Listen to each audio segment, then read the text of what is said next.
Hi, welcome to your vibration classes. और आज हम लोग एनिमल फैब्रिक पढ़ेंगे। कल हमने नेचुरल फैब्रिक पढ़ा था। तो एनिमल में जैसे आपको पता है कि जो रेसे होते हैं वो जो जानवरों और कीड़ों से प्राप्त होते हैं वही आपके क्या कहलाते हैं, जानवर रेसे कहलाते हैं या फिर आपके प्राणिज रेसे कहलाते हैं। तो इसमें आपके दो जो है फैब्रिक आते हैं, दो रेसे आते हैं। एक आपका ऊन आता है और एक आपका सिल्क आता है। तो आपको पता है कि जो ऊन हमें प्राप्त होता है, वो ऊन का जो रेशा हमें प्राप्त होता है वो हमें भेड़ों से प्राप्त होता है, बकरियों से प्राप्त होता है, ऊँट से प्राप्त होता है।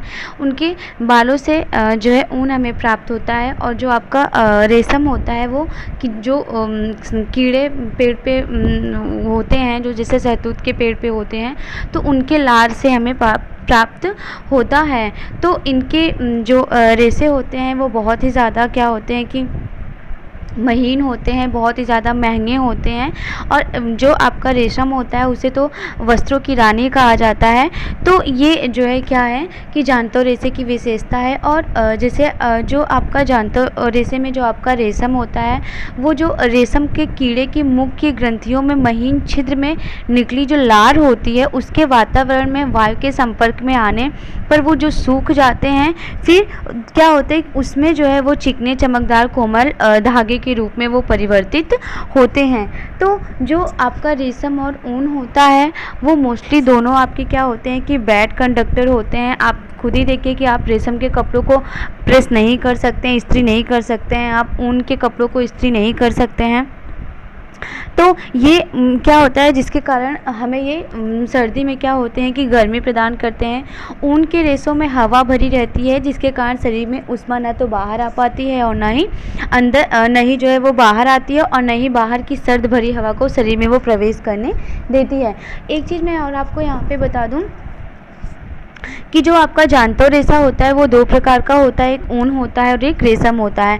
तो जो ऊन मैंने आपको बताया कि ये कई तरह के बालों से ये प्राप्त होता है। जो आपकी मेरिनो जाति के भेड़ होते हैं उनसे सबसे सर्वोत्तम उत्तम कोटि का ऊन प्राप्त होता है। ऊन की यह श्रेणी उत्तमता भेड़ की जात मतलब उनका पोषण, क्योंकि देखिए जो आपके रेशे डिपेंड करते हैं वो जिस जानवर से लिए जाए उनके खान पान पे भी डिपेंड करते हैं। अगर उनका खान पान अच्छा है, उनको अच्छे से पाला गया तो ऊन भी उतना ही अच्छा होगा। अगर मान लीजिए कि और एक चीज़ ये होता है कि भेड़ के कंधे से लेकर पेट के भाग तक जो भाग से जो बाल काटे जाते हैं उनके रेशे जो होते हैं वो उत्तम कोट के होते हैं। और नीचे के भाग के जो रेशे होते हैं, बाल होते हैं, जिनसे रेशे प्राप्त किए जाते हैं वो निम्न श्रेणी के ऊन कहलाते हैं। तो ये क्या है, ये उनसे ऊन की प्राप्ति होती है। उसके बाद आपका आता है रेशम। तो जो रेशम होता है, जैसे कि मैंने आपको पहले ही बताया कि इसे वस्त्रों की रानी कहा जाता है। तो और एक चीज़ इसमें ये भी है कि बहुत ही ज़्यादा ये महंगा भी होता है। और प्राचीन काल से ही राजा महाराजाओं के समय से ही रेशम के वस्त्र जो है चले आते हैं, क्योंकि इसकी विशेषता ये होती है कि जो रेशम होता है वो बहुत ही ज़्यादा सुंदर होता है, चमकीला होता है, कोमल होता है। तो ये क्योंकि और आपका रेशम जो है वो फिलामेंट भी होता है, क्योंकि और यही एक प्राकृतिक रेशा। आई थिंक मैंने आपको इतनी बार बताया है कि आपको ये याद हो गया होगा।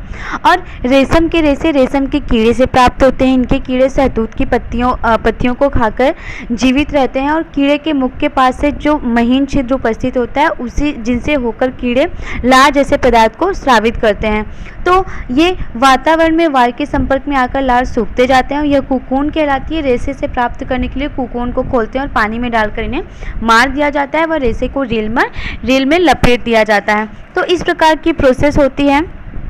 सबसे पहले जो आपका रेशम का उत्पादन हुआ था वो चीन में हुआ था, और रेशम उत्पादन के क्षेत्र में भारत का चौथा स्थान है। देखिए ये जो मैंने आपको यहाँ पे ये बताया कि कौन सा स्थान है, तो ये आप थोड़ा सा गूगल पे सर्च कर लीजिएगा, करंट की न्यूज़ देख लीजिएगा कि एक्चुअल में कौन सी पोजीशन है। क्योंकि ये बुकीज़ वर्ड है, तो हो सकता है कि जब ये बुक पब्लिश की गई हो तब उस टाइम ये रहा हो और अब न रहा हो, क्योंकि आपको अवेयर रहना बहुत ही ज़्यादा ज़रूरी है।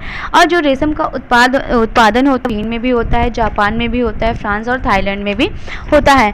तो ये जो आपके दोनों रेसे होते हैं, जो जानता रेसे होते हैं, ये तीव्र क्षार में इनके रेसे नष्ट हो जाते हैं। इसलिए इनकी धुलाई के लिए हमेशा जो है सॉफ्ट एंड न्यूट्रल सोप का इस्तेमाल करना चाहिए अथवा डिटर्जेंट का प्रयोग करना चाहिए। इन्हें अम्लीय रंगों से विभिन्न रंगों में रंगा जाता है।